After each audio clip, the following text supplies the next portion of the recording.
Bonjour, Aïratou Istegnan. Bonjour Maria. Bien sûr, et les titres qui seront développés dans nos différentes éditions, on parle de ces violences notées au niveau de Guédiawaye. Plus précisément, à la mairie de Niarem Limamoulaye, à Guédiawaye, attaquée et saccagée par des jeunes en colère. La police a dû intervenir. Les jeunes s'opposent à la construction d'un forage sur le terrain de football. Le maire outré réagit alors que le chef de l'État condamne et rejette les récentes violences enregistrées sur l'étendue du territoire. Il y a des limites. L'État n'est pas faible, avertit le président Macky Sall à la clôture du conseil présidentiel hier sur l'emploi et l'insertion socio-économique des jeunes. Plusieurs recommandations ont été formulées, compte rendu et réactions à suivre dans nos différentes éditions. Risque de tension à Mboro village dans la commune de Darou Khoudoss, zone des Niayes. Les populations très en colère contre le gouvernement en cause les périmètres de restauration des Niayes qui les privent de leurs terres cultivables. C'est sur les ordres du service national des eaux et forêts. Les populations avertissent. En Guinée, le correspondant de la chaîne de télévision Al Jazeera échappe de justesse à la mort. Le journaliste a été attaqué à son domicile par des individus lourdement armés. Nous aurons les précisions avec Amadou Ouribari et nous suivrons bien évidemment les obsèques du président tchadien décédé mardi 20 avril sur la zone des combats. Une dizaine de chefs d'État étrangers sur place aujourd'hui pour rendre un dernier hommage au maréchal du Tchad, Idriss Déby Itno. C'est tout pour les titres, Maria. Merci à vous, Aïratou Istegnan. Rendez-vous à 6h45 dans la première édition de ce bloc d'infos.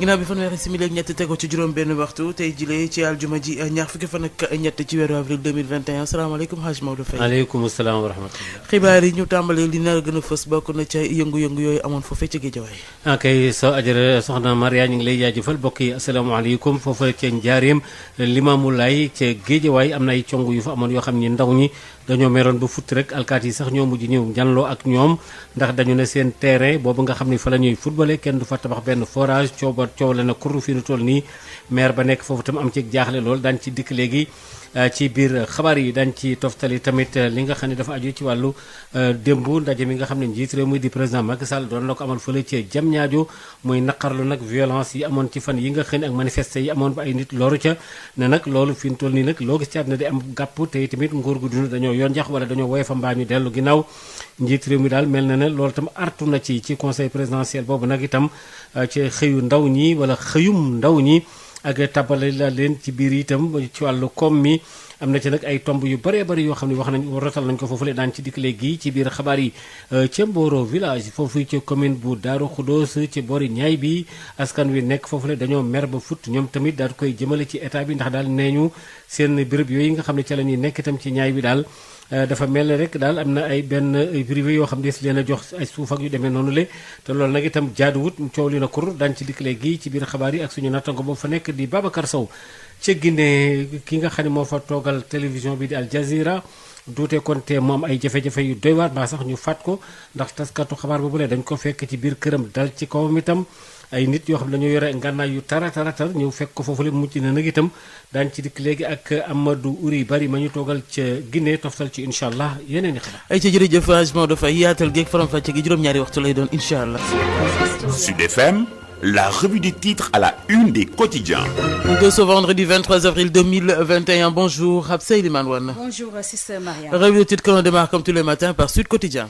Emploi et insertion des jeunes, vandalisme à l'UCAD, Macky sort la carotte et le bâton. Président Macky Sall à la une de l'Observateur. Macky emploie le bâton. Lui-même à la une de la Tribune. Vous l'avez dit, Macky Sall brandit des chèques et des sanctions. Macky Sall parle à la une du Soleil. L'État ne vous abandonnera pas. Et de quoi nous parle ce quotidien ce matin? La formule miracle de Macky pour les jeunes. À la une des Échos. Les jeunes étalent leur mal-vivre à Macky. Macky qui déclare que ce qui s'est passé ne peut plus se reproduire. Et Vox Populi nous en parle aussi. La carotte aux jeunes, le bâton pour Sonko. À la une de Libération. Libération s'intéresse à l'affaire des médicaments non autorisés à la vente, perquisition au siège de Dahaïko Sarl, de troublantes factures saisies. Et pour le quotidien et le Stade. Stade revient Maria sur les grands défis de Salif Sané. Et l'on termine Rapsa avec Sunulam. Chantre du sport business, Balla Gaye 2 sur les traces de Tyson. Sud FM, li gën a fës ci këru yéenekaay yi. ginnaaw bi fanweeri simili ak juróom-ñaar tegoo ci juróom benn waxtu salaamaaleykum sama xaal pulaar Seydou Man Wane. waaleykum salaam Cissé Maria. ay ci ñu tàmbali ci li yéenekaay yi xëyee tey jile ak Sud Quotidien. Sud Quotidien bi waxtaane li am démb fële ca Diamniadio jëmale ci xëyup ndaw yi ne Macky Sall daal neexal na waaye it daal araftu na bu baax a baax. yéenekaay yu bëri moom la ñu xëyee l'Observateur itam. waaw wax nga ko Cissé Maria nee na daal njiitu réew mi fi mu toll nii ak waxtaan bi mën waxtaan ak ndaw yi daal bant bi la yëkkati. Tribune yi itam. Tribune ne Macky Sall daal moom ay chèque la génne waaye it teg ay daan yu am solo. président Macky Sall ci Le Soleil. muy xamal ndaw yi ne daal nguur gi du leen bàyyi benn yoon gannaaw. ba tey njiitu réew mi ci L'As Quotidien. dellu si bu baax a baax ci ndaje bi amoon démb ca Diamniadio rawatina nag jëmale ci wàllu xëyup ndaw yi. Les Échos. ndaw yi nag démb daal Cissé Maria dañoo yëkkati ku nekk sa kàddu wax daal say tawat ci mbir moomu la ñuy des ak Les Échos ne daal njiitu réew mi ne li fi amoon di yëngu-yëngal yooyu daal dootuñ nangu mu am suñu réew. bu ñu yoree Vox Populi. Vox Populi di ne daal njiitu réew mi neexal na ndax daa joxe carotte niñ ko mën a waxee waaye nag génn ne yar bi ngir Sonko. ay ca Libération leneen la ñu xëyee ñoom. waaw mbirub garab yi nga xam ne dañ ko doon jaay te warul rawatina daal police wàcc bi mu wàcc ci siège wu Dahay Ko Sarl. ay ca ñu tàggatu ak stade. ak jéego yi nga xam ne mooy xaar kii di Salif Sané. tëjee koog sunu lamb di ñuy waxtaanee wàllu bay Balla Gaye de daal dafa mel ne moom dafa bëgg a dugg ci lii ñuy wooye sport business mu topp tànk ki nga xam ne mooy Mohamed Ndao Tyson. jërëjëf Selimane Wane 7h20 fekk nga gën a yër li nga xam ne moom la yéenekaay yi xëyee waaye laata loolu rek ñu jëm ci li nga xam ne moo di le journal de l'économie. incha allah waxtaanee wàllu ndaje bi amoon démb ca Diamniadio Cissé Maria. Aïcha, merci de nous recevoir chez vous. Selimane Wane, on reste avec elle pour le journal de l'économie. La B6, Banque internationale pour le commerce et l'industrie du Sénégal. La B6, la banque d'un monde qui change, vous offre le journal de l'économie. Bonjour. La mutualisation des moyens d'intervention pour plus d'efficacité dans les résultats et les réformes nécessaires pour corriger la faiblesse des taux de décaissement, telles sont entre autres les décisions prises par le chef de l'État à l'issue du Conseil présidentiel sur l'insertion et l'emploi des jeunes tenu hier jeudi à Diamniadio. L'économiste professeur Meïssa Babou donne son point de vue et fait quelques recommandations. C'est vrai que le président Macky Sall a fait toutes ses campagnes électorales sur en partie l'emploi des jeunes, conscient donc du chômage au Sénégal, comme d'ailleurs partout en Afrique. Mais il faut aussi remarquer que le président a mis beaucoup de moyens, beaucoup d'efforts certainement ont été faits, mais pour des résultats extrêmement faibles, pour ne pas dire que c'est un échec total. Et c'est pourquoi il a convié à cette rencontre pour peut-être rectifier quelque part, parce que s'entend que sa politique de jeunesse ou d'emploi n'était pas crédible ou n'était pas en tout cas un succès. Il a convié donc à cette rencontre de Diamniadio. Mais la centralisation des décisions avec des bureaux qui sont simplement peut-être au niveau des ministères ou en tout cas des agences spécifiquement à Dakar a limité très gravement d'ailleurs l'accès au financement de beaucoup de jeunes, surtout ceux qui sont dans les régions. Il y a aussi à noter que pratiquement ce sont des politiciens qui sont un peu des intermédiaires très souvent, ce qui fait qu'une bonne partie de la jeunesse ne reçoit même pas de réponse suite à des demandes formulées. Ce qui fait que le niveau de financement est extrêmement faible et les investissements aussi sur certains projets comme le Prodac sont extrêmement lents. Ce qui fait que donc il y a des limites quand même dans la promotion de cette politique d'emploi. En tout cas, pour une meilleure efficacité de cette politique, je m'attendais à une mutualisation. Le président a cité pratiquement une quinzaine de structures qui sont toutes tournées vers cette politique d'emploi-là, mais ça c'est vraiment une cacophonie. Personne ne se retrouve dans les différentes structures de formation, de financement, en plus des ministères qui sont doubles ou triples. Ce qui met en difficulté cette jeunesse-là qui cherche un interlocuteur accessible et crédible.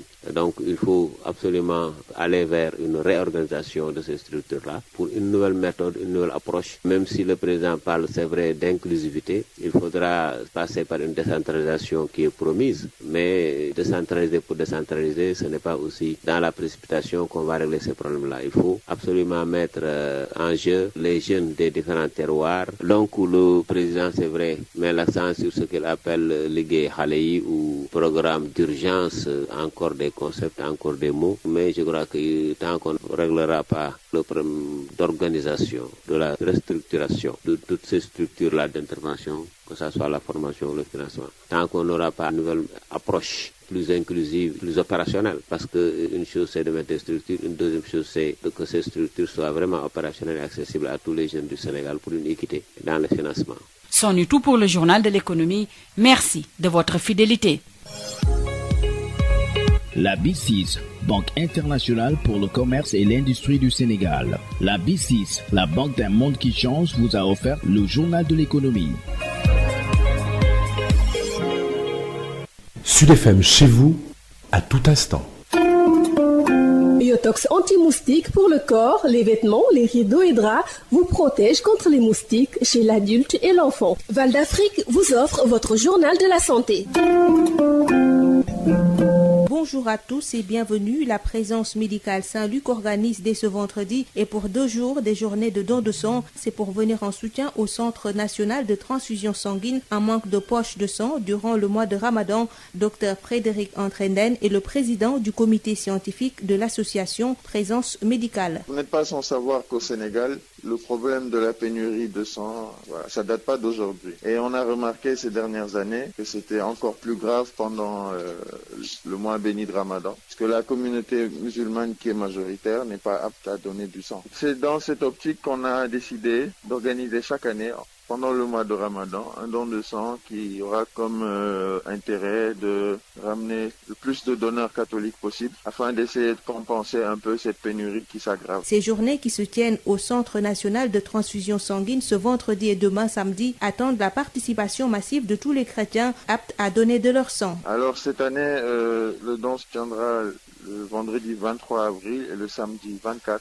de 8h à 13h au niveau du centre de transfusion sanguine, à côté de l'hôpital Fan. Et bon, nous sollicitons vraiment les chrétiens entre 18 et 55 ans qui sont concernés. Nous les invitons à cet acte de charité, acte de solidarité également, que le sang est une denrée rare et tout autant précieuse, dont énormément de malades ont besoin, que ce soit des malades en situation d'urgence ou des malades porteurs de pathologies chroniques. C'est vraiment une denrée qui peut toujours servir. Donc ils sont tous invités ce vendredi et ce samedi, afin de venir nous aider à aider. Et vous espérez avoir combien de poches de sang durant ces 2 jours? Bon, si on se base sur nos chiffres de l'année dernière, je pense que le chiffre à dépasser, c'est les 150 poches. Et je suis positivement sûr que la communauté catholique peut assurer même jusqu'à 200 poches. Il suffit juste d'être motivé et d'adhérer à la cause. La Présence médicale Saint-Luc est une association qui regroupe les élèves et étudiants catholiques de santé. Elle a été créée le 3 décembre 1999. C'est tout pour aujourd'hui. Merci de nous avoir suivis. Biotox anti-moustique pour le corps, les vêtements, les rideaux et draps vous protège contre les moustiques chez l'adulte et l'enfant. Val d'Afrique vous a offert votre journal de la santé. Sud FM chez vous, à tout instant. Merci beaucoup à Marie-Rosalie Ndiaye pour le journal de la santé. Exactement 6h45. Première édition de ce bloc d'information. Adjaratou Issegna est bien installée pour vous la présenter. Bonjour Adjaratou. Bonjour Maria. Et les titres, on commence avec ces violences notées à Guédiawaye. La mairie de Ndiarème Limamoulaye attaquée et saccagée hier par des jeunes en colère. La police a dû intervenir. Les jeunes s'opposent à la construction d'un forage sur le terrain de football. Le maire outré réagit. Le chef de l'État condamne et rejette lui les violences enregistrées récemment dans le pays. Il y a des limites. L'État n'est pas faible, avertit le président Macky Sall à la clôture du conseil présidentiel sur l'emploi et l'insertion socio-économique des jeunes. Compte rendu et réaction à suivre dans cette édition. Et puis risque de tension également à Mboro village dans la commune de Darou Khoudoss. Les populations en colère contre le gouvernement en cause les périmètres de restauration des Niayes donc qui les privent de leurs terres sur ordre du service national des eaux et forêts. Nous parlerons également des obsèques du président Idriss Déby, le président tchadien, est mort ce vendredi sur la zone des combats. Une dizaine de chefs d'État sur place aujourd'hui pour lui rendre un dernier hommage national. Et le développement de tout ceci, c'est juste après.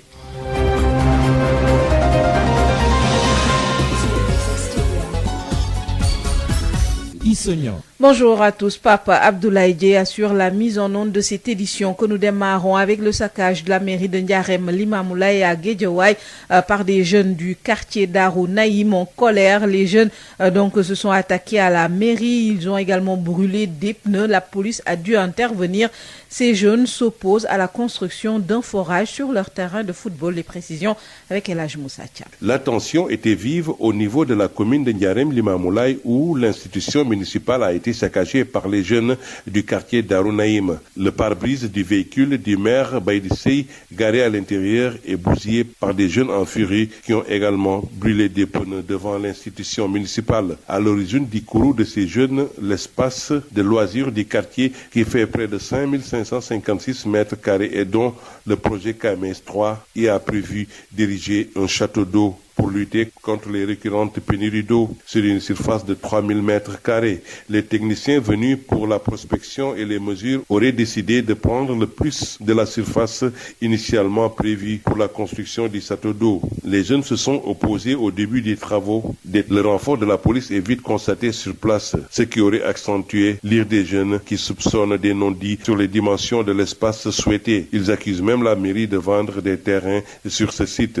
Très vite, une manifestation est vite déclenchée. Ils ont marché jusqu'à la mairie avant de mettre à sac la devanture qui a vu ses vitres éclater. Ces jeunes ont par la suite pris la tangente avant l'arrivée des forces de l'ordre qui ont veillé au grain qu'à l'arrivée de l'édile de la commune. Les populations du quartier plaident pour une accalmie et invitent à une concertation pour trouver une solution pour l'espace dont les jeunes, les élèves des écoles environnantes y pratiquent le sport. Guédiawaye Ndiarème Limamoulaye, El Hadj Moussa Thiam, Radio Sud FM. El Hadj Moussa Thiam, le maire de la localité, se dit outré par cette attaque des jeunes.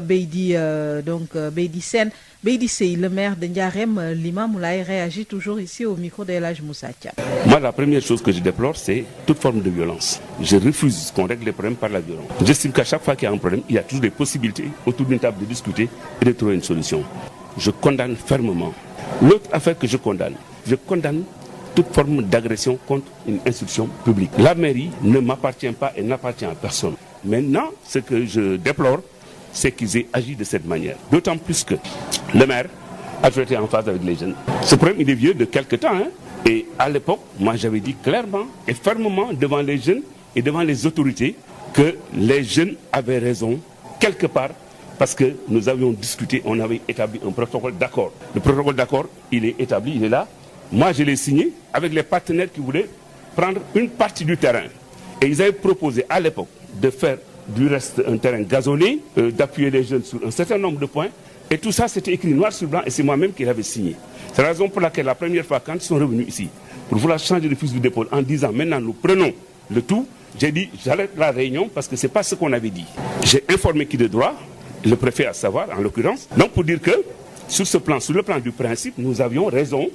Parce qu'à la réunion, nous avions convenu de prendre une partie du terrain pour faire le projet du KMS 3 et l'autre partie, maintenant, on devait en faire un terrain gazonné pour les jeunes de l'ASC Darou. Je sais que M. le Préfet a reçu les gens il y a quelque temps, l'ASC. Il a fait un certain nombre de propositions. Bon, je crois que l'ASC était en train de travailler sur ces propositions.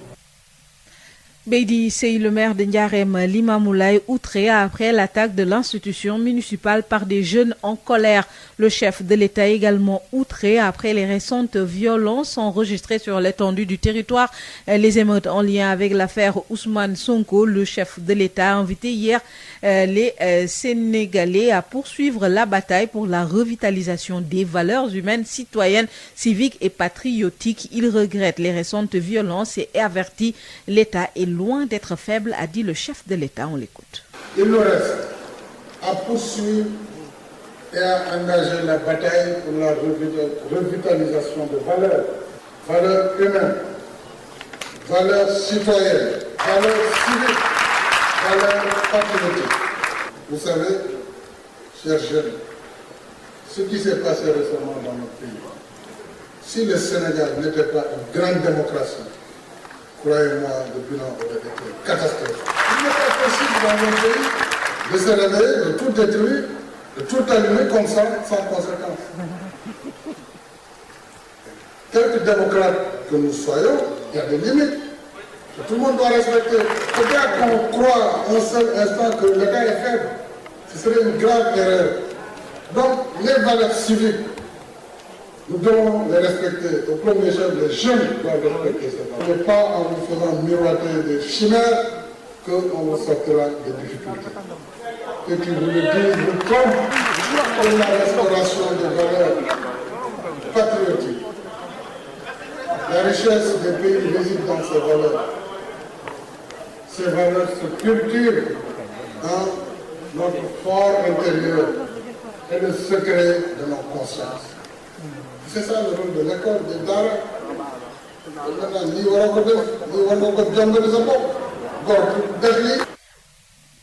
Le chef de l'État, le président Macky Sall, qui a validé hier le programme d'urgence pour l'emploi et l'insertion socio-économique des jeunes Reyundaoui.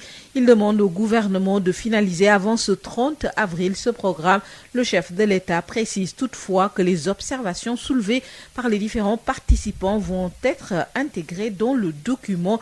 Il a clôturé le conseil présidentiel sur l'emploi et l'insertion socio-économique des jeunes convoqué hier à Diamniadio Babacar Samb. Le chef de l'État Macky Sall a ainsi validé le programme d'urgence d'insertion socio-économique des jeunes, mais souligne que les observations pertinentes soulevées dans les discussions seront intégrées dans ce programme. Le président Sall a instruit à cet égard le gouvernement à finaliser le document avant le 30 avril et à prendre les dispositions nécessaires pour le recrutement des 65 000 jeunes à partir du mois de mai. En veillant aux exigences d'inclusion et d'équité territoriale, l'ANSD sera mise en contribution pour identifier les spécificités et les potentialités de chaque terroir. Le chef de l'État demande au ministre en charge de la formation professionnelle, en collaboration avec ses collègues des finances et de l'économie, de poursuivre le projet de construction de centres de formation professionnelle dans chaque département. Le budget de la convention État-employeur porté désormais à 15 milliards par an. Le président annonce également la mise en place de pôles emploi au niveau de chaque département qui serviront de guichet unique, sorte de fusion des différentes structures pour gagner plus de temps. Le ministre de la Jeunesse va diligenter la mise en place des maisons de la jeunesse et de la citoyenneté. 8 maisons seront démarrées cette année, selon le chef de l'État Macky Sall. Les ministres de l'économie, de l'emploi et de la jeunesse en relation avec le secrétaire général de la présidence devront proposer un cadre de gouvernance et de pilotage innovant et opérationnel du programme d'urgence. Le président Sall d'inviter son gouvernement à accélérer la mise en œuvre des projets à fort potentiel d'emploi et attend sur sa table la proposition de contrat de performance que l'État va imposer aux différentes structures avec des objectifs fixés. Et pour finir, le chef de l'État a décidé de porter à 50 millions de francs CFA le budget du Conseil national de la jeunesse. Babacar Samb, le Conseil régional de la jeunesse de Saint-Louis, lui réclame une enveloppe de 30 milliards pour la création de quelques 38 000 emplois dans la région. C'est faisable, dit Farah Ndiaye, le président du Conseil régional de la jeunesse de Saint-Louis avec Babacar Samb. Dans la région de Saint-Louis, les jeunes ont d'énormes difficultés donc liées à l'accès à la terre. Alors qu'un jeune ne peut pas entreprendre dans le domaine de l'agriculture sans pourtant avoir l'accès à la terre. L'autre aspect aussi, c'est ce manque de territorialisation des politiques de l'emploi. Alors pour garantir une meilleure transparence et une meilleure donc on pourrait maintenant essayer de territorialiser un peu les politiques de l'emploi afin que les acteurs territoriaux puissent mieux être impliqués et responsabilités davantage. Et là, nous demandons aussi qu'on puisse faire de l'emploi une compétence exclusivement transférée aux collectivités territoriales parce qu'ils ont leur partition à jouer donc en sens. Et nous dans la région de Saint-Louis, nous osons croire donc si le président met à disposition une enveloppe de 30 milliards, les 3 ans à venir, nous pouvons créer 38 566 emplois.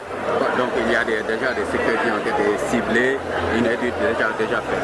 Oui, il y a des secteurs qui sont déjà ciblés parce que vous savez que la région de Saint-Louis est une zone fortement agricole. Quand je parle de l'agriculture, donc c'est l'agriculture au sens large. Donc il y a pas mal de potentialités donc, qui sont dans la région de Saint-Louis où il y a la disponibilité de l'eau, de la terre entre autres. Et là aussi, il y a avec l'exploitation du gaz, donc nous pensons aussi par rapport à cette potentiel, donc cela pourrait un peu contribuer à mieux donner les jeunes de la région de Saint-Louis des emplois décents.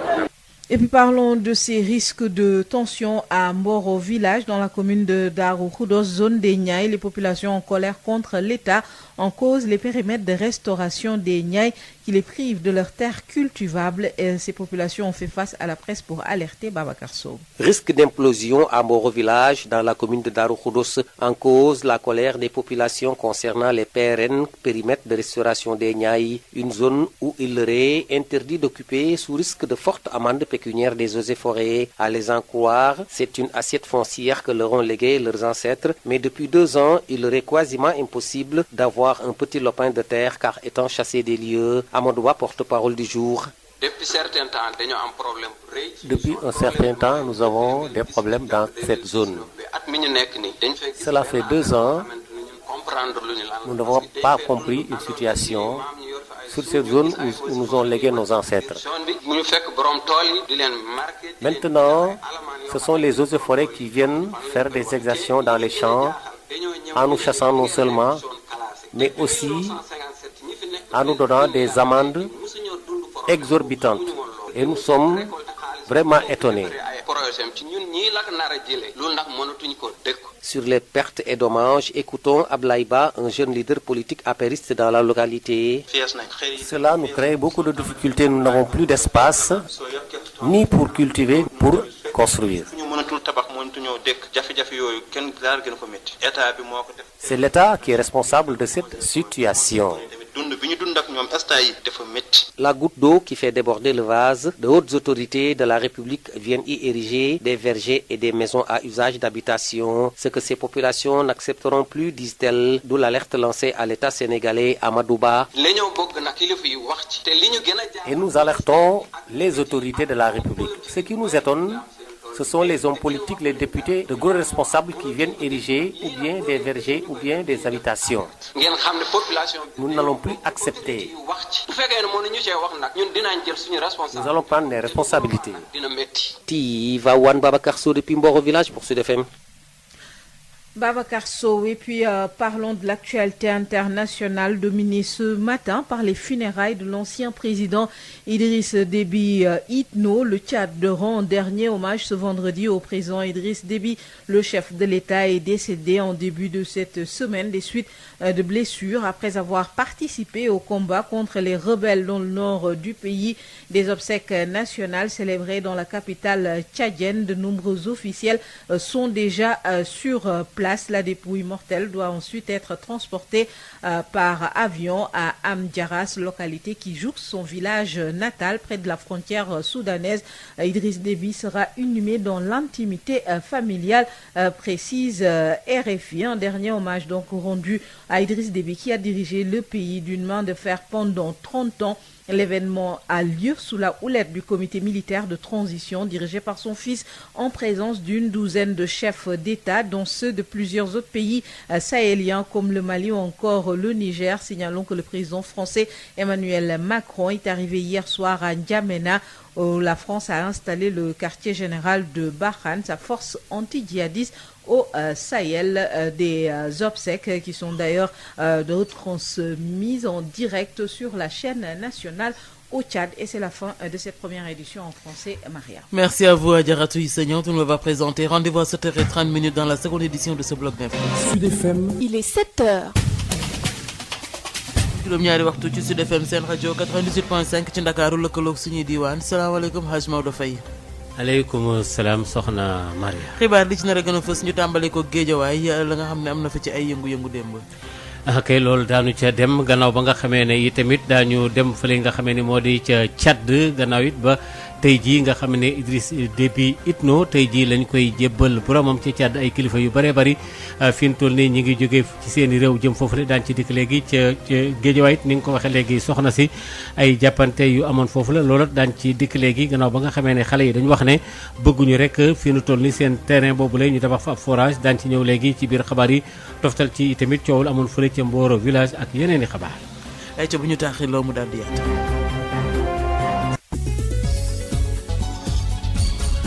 Maodo Faye. jërë ngeen jëf mbokk yi kon fii saa si dañuy daal di sax faf dooree xabaar yi ci fële nga xamee ne moo di Tchad daal di koy tënk mu yitteel faatu kii nga xamee ne moo di Idriss Déby Itno ci fan yi nga xam ne moom la ñu génn tey tamit mu ñàkk ba kanam ci front bi maanaam gannaaw ba nga xamee ne ay jàppante dafa amoon foofule soldat si tamit daal di ñëw kenn ci doomam yi tamit di Mohamed Idriss yi tamit Déby daal di jore li nga xam ne ñoo di soldat si foofule tey ji nag yi tamit ci ajuma ji ñu ne nag ci lañ koy jébbal boromam kilifa yu bare bari ay njiit réew yoo xam ne sax jàpp nañ ne seen bis tey jii dañ ko def daal journée de deuil maanaam bis yoo xam ne bisu njaal lay doon ñetti fan yàlla lu mel ne RDC Congo bokk nañ ci ak tamit réew mu mel ne tamit fële nga xam ne moo di Gabon wax nañu tamit ñooñu bokk nañ ci Emmanuel Macron di njiit réew France ñu ngi koy xaar fële nga xamee ni moom moo di ca Tchad maanaam ca N'Djamena Idriss Déby nekkoon koo xam ne kii li tolloog fanweeri at yàlla ngi nii mu jiite réew moomu nga xam ne moo di ci ku Tchad nekkoon it koo xam ne kii ràññ nañ ko lool tam ci Sahel bi ak xeex bi nga xam ne tam doon la ko xeex jëmale ko ci ñi nga xam ne ñoo di jihadistes yi ba waa France sax loolee ñu am ci ngërëm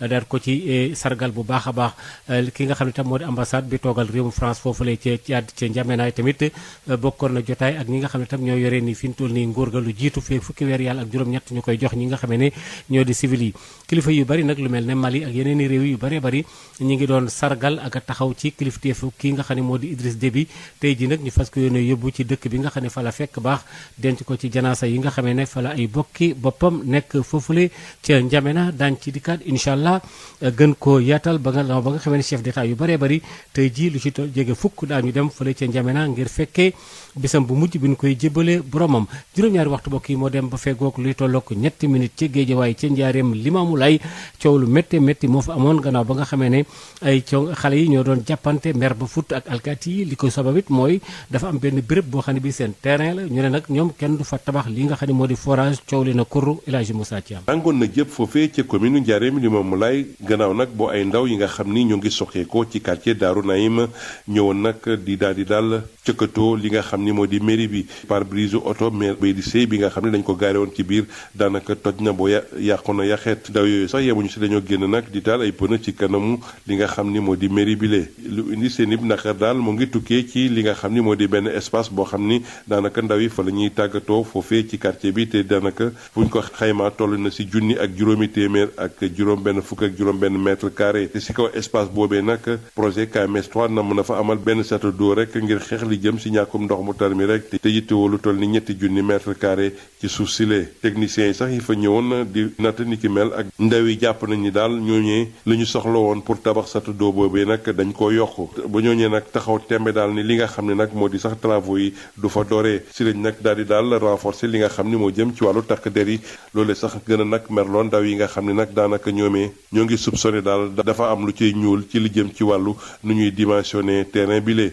ñoom sax ñoo ngi joxoñ baaraamu tuuma mairie bi ni daal moo ngi fay jaay ay terrain si saa si rek ndaw yi daal di organiser benn manifestation dox nag ba fi nga xam ni moo di devanture mairie ba daal di koy cëkkatoo si la nag vitre yi nga xam ni ñoo nekk ci devanture bi daal di éclaté ndaw yooyu sax dañoo mujj daw balaa li nga xam ni moo di takk der yi ñëw nañu nag ngir gën a mën a sàmm li nga xam ni moo jëm ci kaaraange gi askan bu fa yeewoo ci quartier bi sax gannaaw nag ba ab dal amee ñoo ngi sàkku daal ñu amal benn waxtaan rek ngir trouver benn solution ci terrain boobee nga xam ne nag ndaw yi ci quartier bi ak élèves yi nga xam ne sax ñoo nekk ci école yi nekk ci pegg wala foofee nag la ñuy tàggatoo El Hadji Moussa Thiam joti xibaar yi fii ci Njaareem Limamoulaye ci Géejawaay pour rajo Sud FM. ñu ngi lay jaajëfal bu baax a baax bi kaddu yooyu rotee jaraaf ja nga xam ne moo fa nekk di maire ba di bay di sëy ci la yëkkatee ay kaddu jëmale ko ci terrain boobu ak digganteem ak ndaw ñi di ay leeral ñu déglu ko.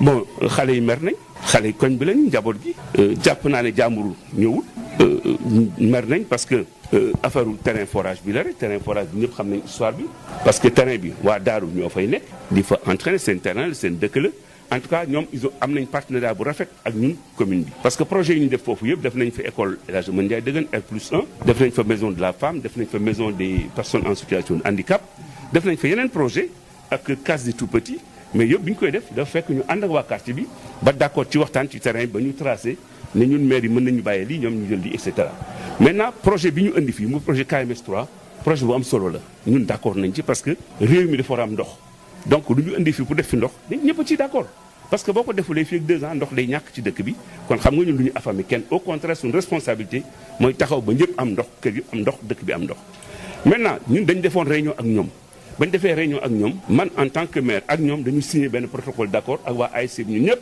mais man maa signé protocole bi j'ai dit li protocole bi li ñu wax mooy ñoom daañu jël benn partie terrain bi def ci projet bi beneen partie bi ñu defal ko xale yi terrain gazonné ñoo ko waxoon bind ko noir sur blanc ci cadre responsabilité sociétale d'entreprise ma signé ñu xëy ñoom ñëw fi bés réunion ci ak ñun ñu ne léegi dañu bëgg a jël lépp ma leen musuñu wax lii ñu ne ma leen kon la séance est levée na ñëpp jug dem seen yoon parce que la ñu waxoon bu ngeen koy wëlbati war ngeen wax ak ñun ba noppi doo ko wëlbati ma leen ne ñëpp tas réunion bi ñu jug dem suñu yoon après préfet woo na ASC bi am lu mu doon waxtaan ak ñoom pare nañu pare wuñu ban du ma dugg ci domaine boobu mais li ma intéressé mooy ñun daal tey xëy na bon fekk ñetti camion taxaw fi c'est normal xëy na pour man gisuma sax raison bi fekkee dëgg rek bëgguma dugg ci yenn considération mais dëkk boo xam ne waxtaan moo koy doxal ñu xëy ñu woo ma ne ma ay auto alkaati mu nga gaari terrain forage ma ne pour la lu fi xew ñu ne ma noonu dara xëy na dañuy sécuriser seen projet man da ko fay jar ñun sécurisation bala moo am xanaa ñun ñu sécuriser ñun ñu dëkk ci dëkk bi ñu teg ñu ci kanamu dëkk bi ñuy borom dëkk bi loolu yàlla dogal tey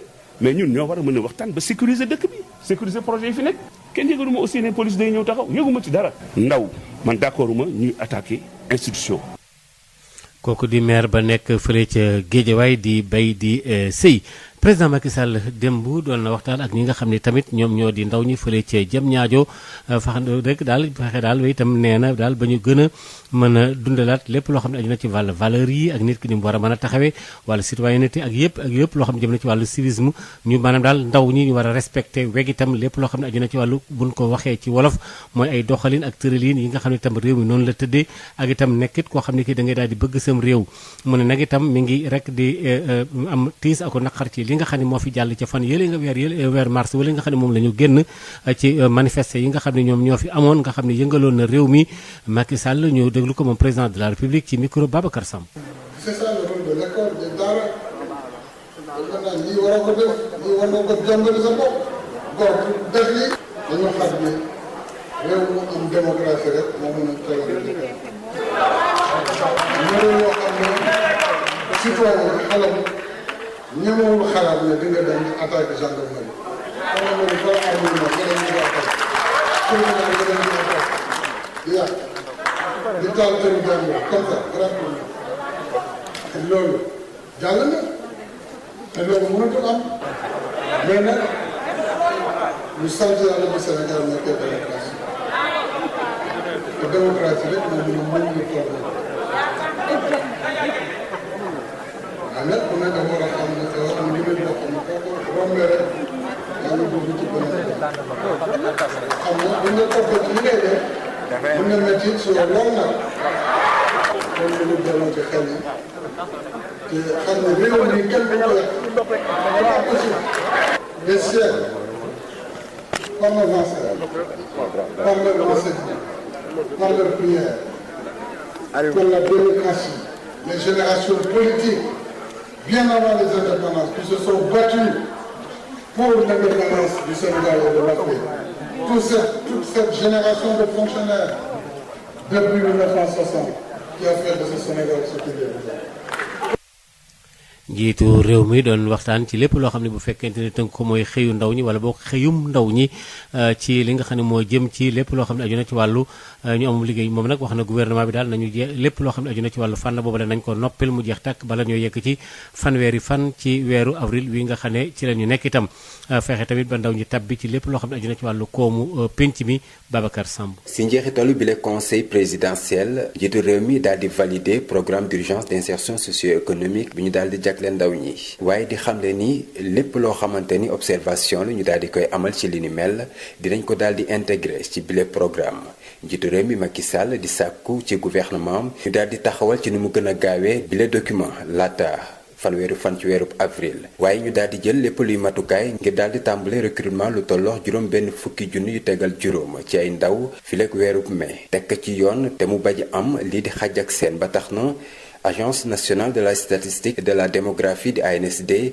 fas yéene taxaw ci identifier lépp li nga xamante ni potentialité la ñu daal di koy nemmeeku ci bépp gox-goxaan njiitu réew mi yemul foofu leen ndaxte daal di ne sàkku ci jëwriñ ju ñu dénk wàllum formation professionnelle mu daal di lëkkaloo ak jëwriñ ju ñu dénk wàllum finance ak lii di économie ñu daal di wéyal lii di tabaxub centre de formation yi ci bépp département lii di budget jëm ci déggoo bi war a dox ci diggante nguurub Sénégal ak lii di employeurs yi boobu le budget daal dinañ koy yóbbu ci lu toll ci fukki milliards ak juróom at bu ne njiitu réew mi Macky Sall di xamle itam ni lii di ay pôle emploi dinañ ko daal di samp ci bépp département mu di ay guichet unique ngir mën a lëkkale kuréel yi nga xamante ni ñoom ñooy daal di yëngu ci wàllum liggéeyu ndaw ñi ngir seen ab liggéey googule gën a mën a gaaw te mucc ayib jëwriñ ju ñu dénk wàllum ndaw ñi njiitu réew mi di sàkku ci moom ñu daal di taxawal ci nu mu gën a gaawee lii di kër yi nga xamante ni moom lañ daal di jagleel ndaw ñi ak wàllum citoyenneté ba tax na ci at mile juróom-ñetti kër dinañ ko daal di tàmbali buñ sukkandikoo ci njiitu réew mi Macky Sall jëwriñ yi nga xamante ni ñoom lañ daal di dénk wàllum koom emploi ak itam jeunesse ci seen lëkkaloo ak secrétaire général bu présidence war nañoo proposer itam benn cadre de gouvernance mu di ponk yi nga xamante ni ñoo fas yéene wëyal bile programme njiitu réew mi Macky Sall di sàkku ci gouvernement bi itam ñu daal di baral bépp projet bi nga xamante ni yaakaar nañ ne ay emploi yu bëri dinañ ci daal di soxeekoo yemul foofule ndaxte daal dinay sàkku ci bile gouvernement ñu daal di koy proposer benn contrat de performance bi nga xamante ni ñoom la ñuy daal di imposer bépp kuréel yu nga xamante ni ñoom ñoo daal di ŋànk lii di liggéeyu ndaw ñi ak ay objectifs yu leer ci ba muy tëj njiitu réew mi di xamle ni lii di budget bu conseil national de la jeunesse daal dina koy yóbbu ci juróom fukki millions ci suñu koppar. li aju tamit ci conseil régional bi yore wàllu ndaw ñi fële ca Ndar ñoom wax nañu ne daal bëgg nañu benn enveloppe boo xam ne lu mu gàtt gàtt dara toll ci fanweeri milliards ci suñu ay koppar fanweeri milliards yoo xam ne dañ ci mën a taxawal daal lu tolloog fanweeri ju nekk juróom-ñett daal ci ay emploi Fara Ndiaye la tudd moom waxtaan ci ak Babacar Samb. bu xoolee si liggéeyu si li jëm si wàllu mooy ndaw ñi bu ñu waxee mooy Saint-Louis domaine agricole la te beaucoup de jeunes dañuy bëgg maintenant ñoom liggéey ci wàllu agriculture mais la difficulté bu ñu am bu gën a mag mooy l'accès à la terre kon nit aussi mënoo entreprendre ci wàllu mooy agriculture sans pourtant maintenant yow amoon naa mooy accès à la terre benn mooy aussi mooy tamit les acteurs à la base foog ñu gën leen mën a mooy impliqué ci li nga xamante ne moo dem maintenant ci wàllu financement yi gën a mën a mën a teg dans les régions soog naa fay mooy des fonds régionaux mu dédié à l'emploi des jeunes comme ça daan gën a mën a jël mooy en compte les différents aspects et besoins comment dire mooy des jeunes en un sens donc loolu la ñu jàpp moo tax ñu gën mën a mooy ñun bu ñu xoolee mooy yooyu noonu yëpp ak potentiel yi région Saint-Louis bi yëpp am bu ñu accompagner ci enveloppe bu 30 milliards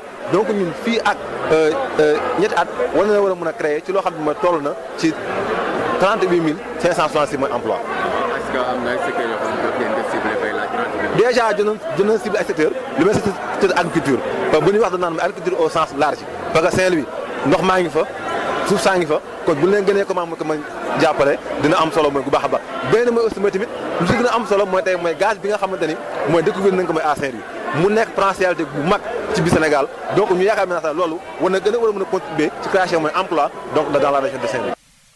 li aju tamit ci président conseil régional bi yore wàllu ndaw ñi fële ca Kédougou foofu tam mën na mi ngi rafetlu kaddu yi nga xam ne njiit réew mi wax na ko waxee namit mu teg ci nag itam politique bi nga xam ne moom lañ gën a yaatal ci war a penc mi dafa war a nekk loo xam ne lii dañ koy jëmale ko ci yeneen diiwaan yi nga xam ne tam ñoo wër biir Sénégal gi daal bañ koo rek yemal ci digg bi ak yu demee noonu le Ousmane Mamadou Soumaré waxtaan ci ak Babacar Samb. waaw dinañ rassuré wu parce que li nga xamante ni musul am bu amee rek di nga am yaakaar ni lii franchement dina parce que suñu boo xoolee suñuy ay régions yi nga xamante comme ay région Kédougou dafa soxla tey jii ni état bi teg fa tànkam gën fa dooleel ndaw ñi gën fa dooleel population parce que am nañu lu rafet am nañu lu bëri tey jii régions yoo xamante ni c'est des régions extraordinairement riches mais il faut que tey jii ñu mën a créer foofu ay pôle d'attractivité yi nga xamante ni ndaw Dakar dina daw tey jii ñëw Kédougou ndaw Saint-Louis dina daw ñëw Kédougou parce que li fa am ci ab activité li am koom-koom vraiment mun noonu décloisonner un peu li nga xamante xat-xat bi nga xamante moom am na Dakar ak yeneen région waaw tourisme bi le secteur du tourisme c'est un secteur énormément potentiellement énorme dans la région de Kédougou comme ni ma ko wax Kédougou rek moo fi am ay montagnes yu rafet le Fouta Djalon boo demee ñun suñu montagne ñoo gën a rafet fu ne ñoo fi am cascade keneen amu fi cascade boo xoolee aussi tey jii on a un patrimoine culturel diversifié à travers aujourd'hui le pays Bassari tey jii on vous invite même au mois de mai ngeen ñëw bokk ci li ñuy wax initiation des pays Bassari bu ngeen ko gisee benn yoon xam naa da ngeen bàyyi yeneen culture yëpp ci Sénégal parce que da ngay gis lu rafet lu original Kédougou rek la mën a xew mais loolu tant que jaayuñu ko tant que wanewuñ ko franchement day nasaxaal toujours li nga xamante ne mooy précarité bi nga xamante région yu mel noonu ñu ngi koy dund tout le temps.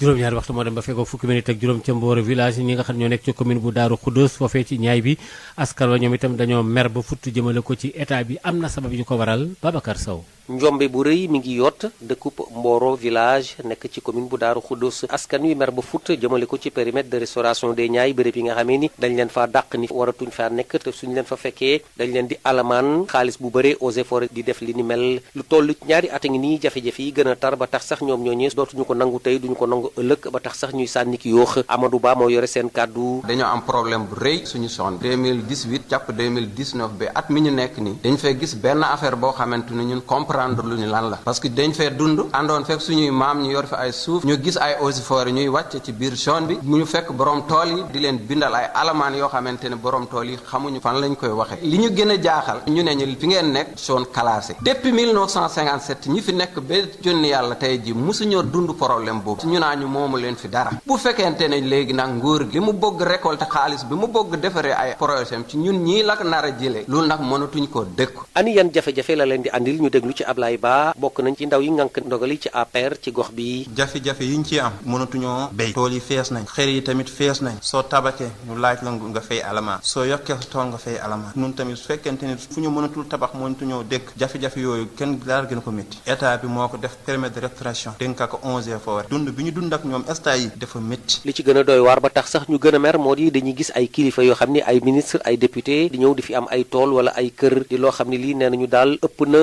dootuñu ko nangu tey dootuñu ko nangu ëllëg ba tax sax ñuy sànni ki yoox jëmale ko ci nguurug Sénégal na àddu balaa musiba di am Amadou Ba. te li ñu gën a jaaxal ministère yi ak député yi ak homme politique yu bëri ñu ngi am seen tool ci biir te kenn waxu leen dara li ñoo bëgg président Macky Sall wax ñu lan moo am mënatuñ ko déggu nag lii nag boo ngeen gisee ñu koy def dañuy def alerte ngeen xam ne population bi sës nañ léegi nag dañoo bëgg autorité yi wax ci bu fekkee ne mënuñu cee wax nag ñun dinañ jël suñu responsabilité bopp te du boobaa nag dina métti. Tivaouane Babacar Sow depuis Mboro village pour Sud FM.